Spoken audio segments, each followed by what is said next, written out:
abaganda bagamba sirialaga mubiri kati General Kiyenje tulina kyoyinza kumugamba okujjako endabiko ogirabya dda ndi General Kiyenje ali bulungi. Nsanyuse nnyo okubeera nammwe ku BBS Terefayina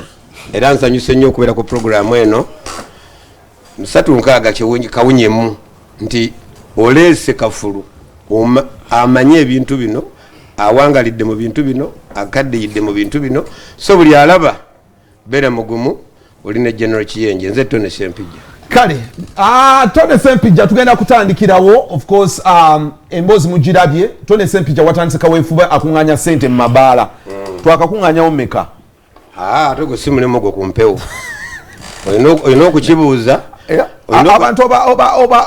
obabbirako kitambula kwegamba abandaba ku BBS nze Tone Sempijja national coordinator wabategesi b'ebivulu n'abayimba bonna ku stage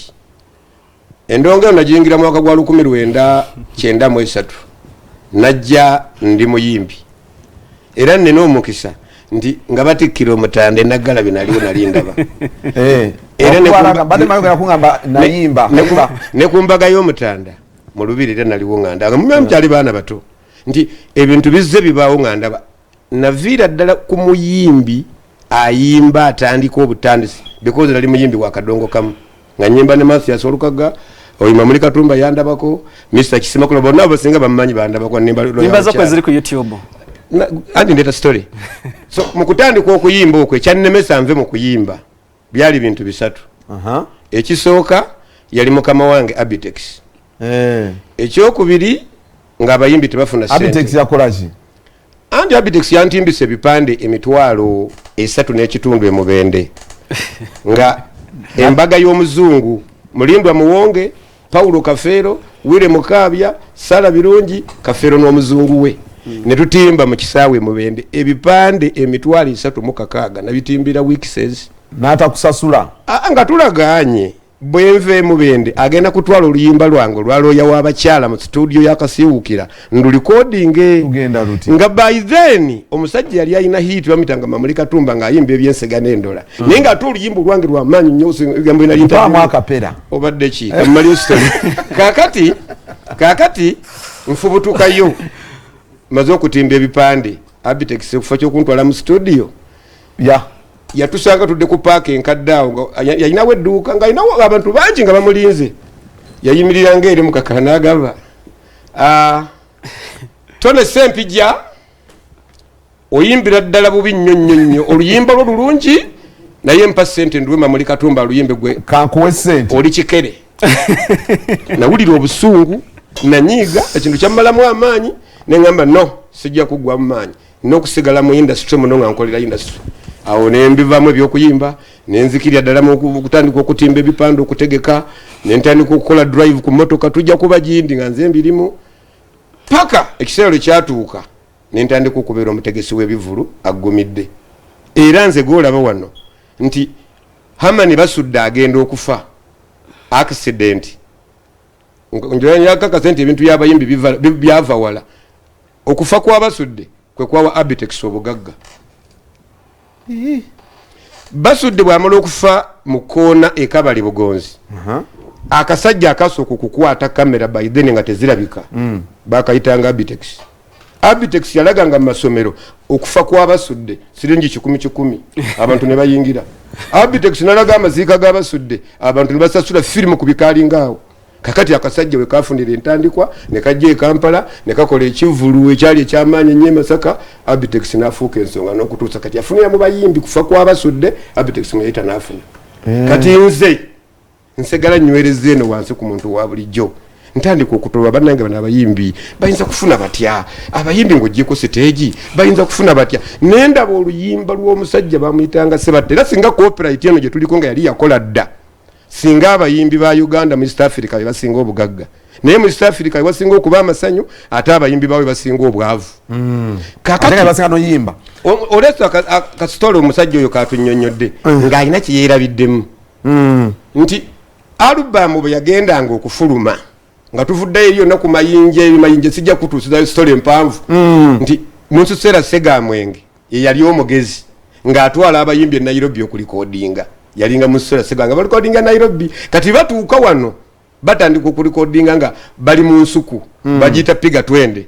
teka wali jazzi teka wali gita teka lyo wa besi kwatwa omuzindaalo dumala kugwa ensobi yonna gy'okolamu egenda nayo era nga biwabiwuliranga biba birikodinga paka ne bavaayo kasajja and sons yatandikira ddala wano bano bakasiwukira nga tebanajja story yonna baditandikira ku kasajja and sons emporium yasuukira ddala okugula ennyimba wano ez'abakadongo kamu so bagulanga album ye ng'agula CDs omutwalo si CD yataliwo I mean tape mutwalo yajjanga amanyi abayimbi abedda baayiyanga si baleero abaleero babayiyiza abaleero agula oluyimba abaleero ayimba n'ekigambo nga takimanyi ogutali musango naye bali abo lyakwatanga peeni ne yeeyiza oluyimba alubamu nejjula nga ziriko ennyimba 6 3 wano neno 3 ofuna bulungi kati najje wakasibuka kuliko mastage najje wakasibuukira oba wakasajja nagamba ngenda kuguza mukyala mugerwa ate nyimba nga toli kwagenda kuziwulira gendako master kyebayitanga master nga ngabo gabe mugenda mu kitooke ne mu recording zonna ennyimba oba ozitegese butebe wowe ne zina mu mutwe bw'ova ku luno n'odda ku luno teri kuyimirira era tolaba tebyabanga miro bya kompyuta ndi kompyuta ena ne autotune osobola okuyimbisa eddoboozi ng'olikyusizza liri lyabanga ddoboozi lyabwe so ne balikodinga olutambire olwalumaliriza nodda ku lulala tepu bweggwako ne bakyusa olunaku lumu ng'okolwa album kibayitanga likodi album nga batandika piga twende kuba tugende kakati kati bwe tuvaayo awo noza okuvaawo nga kasajja agenda ku radio Uganda wabeerangawo omusajja wamita Stuart Mutebi ng'ayina programu bagitanga matalisi ng'atandika Masaka ewa muzigo mu kikuubo ewa gundi okusanga teepu eyo nefuluma we banyanyumizanga ggwe ejjinja ewa Fred Mukubira Luweero ewa nga abantu balinda teepu eyo olunaku lwefuluma ng'obugagga bwe wabumalirayo abasajja bafuna ssente nga twalira yabadde kubabuusa ye kasiwukira ne basabata zinalwewo bazitunga ayi mukama Katonda wayiza ati bano bajjo olunalwewo byenkunyumiza byajjo ndi mukunyumiza ntandikira ddala okujjirayo omuyimbi obugagga bwe bwalina nti omusajja basudde alubamu yeemu ya mukyala mugerwa tebamuwa na cash bamuwamu gaali bicycle ebiseera nga sente meka bicycle yagulanga emitwalo oba gyalinga oba gumu kanaana empya nga zemmeka kati wano kakadde essaawa eno kaali kawera akakadde ebiseera emitwalo gumu kanaana essaawa eno ze miliyoni nga 15 oba 18 essaawa eno twogeresa naye omusajja mukyala mugerwa alwensooka okumulaba n'amawulire amazima ga Katonda muggulu oluyimba lwatunda Uganda yonna era singa buli awuliza ku luyimba lwa musajja oyo ng'afunako sirengise 2 singa hama ne basudde n'abaana be ne famire n'omujja n'omuzukulu singa kati bali ku bugagga buyitirivu nga bwolaba Michael Jackson yava mu nsi nibe kakati y'omu ku basinga obugagga mu nsi yonna kati omusajja oyo basudde yajja n'ayimba ennyimba nga ngenda okuwako ekyokulabirako ndoke ndeeteeko kafeero abaliwo saagala boogerako nnyo naye singa basudde ennyimba z'alina n'oziwuliza bulungi n'ozeetegereza amazima ga Katonda nga asolooza ennyimba z'abasudde buli bwe bazikuba ne bwe baba osingisa 5 atulaba tukyali Tone Sempijja alina campaign ey'okukuŋŋaanya ssente gy'aliko tugezaako okunyumya bwe kyalinga and I think he's using that art a bit of that art to help use this generation okay kale obadde okyakwajja nga ndi mukugamba ebintu bwe bigenda nga bikyuka kasiwukira abiteekamu ssente ye kasiwukira yajja ne kashi mukama mumuze mirembe kasiwukira yajja ne kashi n'akola studio ekyasinza okuba eyakabi mu East and Central Africa bagita kasiwukira studio Sebatamu yakolera ddole w'omwana n'akola factory ekola eteepu ezo nga tulina omusajja yali mu China mu Yindi ng'ali na lukolongo ng'amita Songodo Songodo company eyo ogimanyi Songodo company Songodo bino bigundi bino firimu ebinene bye bateekanga mu ebyo binene nga hanga yabireeta ne buno obwaffe buno buteepu Songodo nga yabuleeta omusajja kasiiwuukira n'atandika okuleetanga ebintu wabweru nga biwa abayimbi. Kasiiwuukira yakyusa omutindo nti Sebato osobola okugula tunda ddole w'omwana emiliyoni 50. Kasiiwuukira yakyusa nti Paul Kafeero osobola okutunda omwana w'omuzungu emiliyoni 2. Niye bateekangayo miliyoni 1 mitwala. Era bw'ogenda okulaba bonna abo abalina corporate z'abayimbi, nze nemba nga nze gavumenti oba nemba nga nze Salimu Sale, mpita ba publisher bonna abo buli alina corporate y'omuyimbi ne muwe ssente mange nabimalira mwaka wumbi kamu kanzibawe ennyimba zibaddire batandika okuzifunamu.